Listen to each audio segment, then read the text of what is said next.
আজকের অনেকটা বাধ্য হয়ে এই ভিডিওতে এলাম। আজকে ভিডিও করার ইচ্ছা ছিল না, কারণ আমি আজকে খুবই ফিজিক্যালি উইক। তো যাই হোক, আমি আজকে বেসিক্যালি আজকে যে মহামান্য হাইকোর্টে এসএসসি সংক্রান্ত কিছু গুরুত্বপূর্ণ আপডেট উঠে এসছে এবং কিছু মারাত্মক আপডেট উঠে এসছে। তো আমি আজকে সেই ভিডিওতে তোমাদের বলবো সরি, তোমরা প্রত্যেকে ভিডিওটা প্রথম থেকে শেষ অবধি দেখো, আর সবাই চ্যানেলটা সাবস্ক্রাইব করে রাখবে এমন গুরুত্বপূর্ণ আপডেট পাওয়ার জন্য। আজকের এসএসসি সংক্রান্ত বেশ কতকগুলি অর্থাৎ একাধিক মামলার শুনানি হয়েছে কলকাতা হাইকোর্টের কোর্ট নম্বর 18 বিচারপতি অমৃতা সিনহা ম্যামের বেঞ্চে। তার মধ্যে আছে যে ফেক কাস্ট সার্টিফিকেট অর্থাৎ জাল কাস্ট সার্টিফিকেট নিয়ে যেটা অভিযোগ আসছে অনেক দিন থেকে, যে এই টাইটেল কি করে এসটি বা এসসি হতে পারে। দেখো, সেখানে আজকে যখন এই সংক্রান্ত মামলা উঠে উঠল এবং বিচারপতি সবই শুনলেন, দেখো বিষয়টা অনেকে আছে হয়তো নামের টাইটেলটা ঠিক আছে, মানে এসটি হতে পারে, কিন্তু সেখানে সাবকাস্টে ওটা আদৌ এসসির মধ্যে অন্তর্ভুক্ত হয় না। তো এই ভুলটা কি এসএসসির? দেখো, এই ভুলটা হয়তো এসএসসির নয়, এই ভুলটা যারা এই সার্টিফিকেটটা ইস্যু করেছে সেই অথরিটির এটা ভুল, চরম ভুল। এবং সেখানে একের পর এক প্রকাশ্যে আসছে। শুধু তাই নয়, অনেকে ইডাব্লিউএস সার্টিফিকেট মানে জোগাড় করেছে, অ্যাকচুয়ালি তারা ইডাব্লিউএস নয়। এটা বলতে খারাপ লাগছে, আমি কারোর হয়ে কথা বলছি না, কেউ কেউ অন্য মাইন্ডে কথা নেবে না। অনেক ইন সার্ভিস টিচার রয়েছেন যারা 8 থেকে 9 বছর চাকরি করেছেন এবং ওনারা ইডাব্লিউএস ক্যাটাগরিতে পড়ছেন। এটা কেমন করে সম্ভব?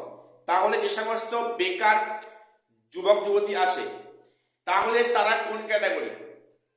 টিচাররা যদি হয় ইডাব্লিউএস ক্যাটাগরি, সবাই নয় কিন্তু, মাফ করবেন, এটা সবাই নয়। টিচাররা যদি হয় ইডাব্লিউএস ক্যাটাগরি, তাহলে আমাদের মতো যে বেকার যুবক যুবতী আছেন তারা কোন ক্যাটাগরিতে পড়া উচিত? আমি একটা প্রশ্ন আছে। যাই হোক, তো আজকে কাস্ট সার্টিফিকেট নিয়ে একাধিক অভিযোগ উঠেছে এবং সেটা কমিশনের মানে আইনজীবী পরিষ্কার করলেন যে আমরা এ নিয়ে আরো খতিয়ে দেখছি। ঠিক আছে, সেটা একদিনই কমিশনের চোখে পড়েনি। আসলে কমিশনকে যেটা বলবে সেটা করবে, পরিষ্কার কথা, যে এই ক্যান্ডিডেট টেন্টেড, বাতিল করা হবে। এ টেন্টেড নয়, বাতিল করা হবে না। মানে এসএসসি যেন কিছুই জানে না, সব মানে সাধারণ মানুষকে কোর্টে গিয়ে বলতে হবে যে এটা ভুল হচ্ছে, কারেকশন করে নিন। এমনটা কিন্তু হয়ে দাঁড়িয়েছে বর্তমানে। তো আর একটি বিষয় যেটা আমি খুবই শক পেয়েছি, কেন বলো তো? একই যাত্রার পৃথক ফল, এটা মানতে পারিনি। কেন? ইডাব্লিউএস যে প্রশ্ন ভুল মামলা, জানো প্রশ্ন ভুল মামলা নিয়ে অলরেডি কেস হয়েছে এবং সেটা ডিভিশন বেঞ্চে এখনো পেন্ডিং আছে। তো মানে ওই যে প্রশ্ন ভুল মামলায় যারা চ্যালেঞ্জ করেছে, অনেকে আছে চ্যালেঞ্জকারীরা হয়তো আর 2 মার্কস পেলে কাট অফ ক্লিয়ার করতে পারবে বা 3 মার্কস পেলে কাট অফ ক্লিয়ার করতে পারবে, এবং সেই ব্যক্তি 2 কি 3টে প্রশ্নের চ্যালেঞ্জ করেছে। এমন যারা আছে যে ওই 2 বা 3টে যে কটা প্রশ্নের চ্যালেঞ্জ করছে সেই মার্কস যদি দেওয়া হয় তাহলে তারা হচ্ছে কি কাট অফ ক্লিয়ার করবে, তাদের মানে অভিযোগটা অ্যাকসেপ্ট করতে বলা হয়েছে কোর্টের পক্ষ থেকে।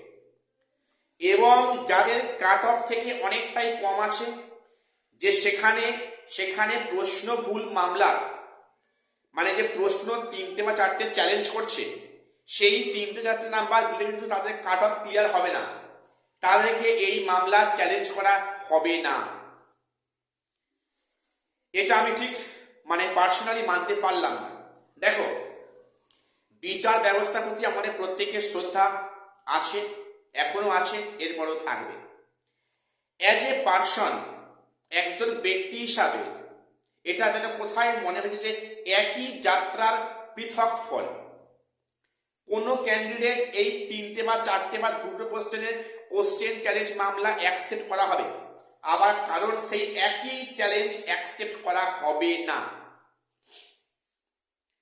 তো এবারে যেটা আমার ব্যক্তিগত বিষয়, সাপোজ মনে করো এক্সপিরিয়েন্সের 10 মার্কস নিয়ে কোনো যদি পজিটিভ আপডেট আসে যে এই মার্কসটা আফটার ইন্টারভিউ পরে অ্যাড হবে, তাহলে সেই যে ব্যক্তির মানে মানে এই যে চ্যালেঞ্জটাকে অ্যাকসেপ্ট করা হলো না, সেই ব্যক্তি যদি এক্সপিরিয়েন্সের 10 মার্কস পরে যোগ করার পরে যদি সেই ব্যক্তি যদি খুব কাছাকাছি এসে যায় মানে কাট অফে, ধরো সেখানে 1 নাম্বার 2 নাম্বারের জন্য কাট অফ ক্লিয়ার হলো না, হয়তো প্রশ্ন ভুল মামলাটা যদি অ্যাকসেপ্ট করতে কোর্ট, তাহলে হয়তো সে কাট অফ ক্লিয়ার করতে পারত।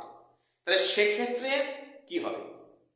এই প্রশ্নটা কিন্তু আমার একার নয়, এই প্রশ্নটা আমি দেখলাম সোশ্যাল মিডিয়ায় বা বিভিন্ন চ্যানেলে অনেকেই বলছেন, এবং এটা একটা বাস্তবযোগ্য মানে কথা যে একই যাত্রার পৃথক ফল কেন হবে, এই একটা বিষয়। তো এই বিষয়গুলো মানে সত্যি আমি ভাবতে পারিনি। তো এবারে আগামীকাল যে এক্সপিরিয়েন্সের 10 মার্কস নিয়ে একটা ভার্ডিক্ট আসতে পারে, হয়তো সম্ভাবনা আছে, আবার সেটা নেক্সট ডেটে হয়তো আসতে পারে। তো কালকে কিন্তু কিছু একটা পজিটিভ রেজাল্ট আসার সম্ভাবনা আছে। এবং আর একটা কথা বলে রাখি, যারা চিন্তা ভাবনা করছো যে একাদশ দ্বাদশের যে মেরিট লিস্ট দেখে দেখে কাউন্সিলিং প্রক্রিয়া শীঘ্রই শুরু হবে বা 1 মাস পরে শুরু হবে, তাহলে মনে হয় তারা কোথাও একটু ভুল চিন্তা ভাবনা করছো। কেন?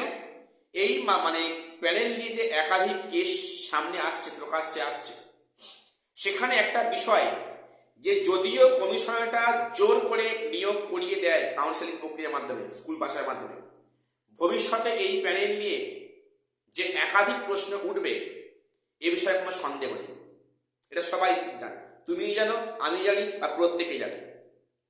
কাজেই আমাদের পক্ষ থেকে দাবি থাকা উচিত যে রেকটিফাই যে মেরিট লিস্ট প্রকাশ করা হোক এবং সেখান থেকে কাউন্সিলিং প্রক্রিয়াটা হোক।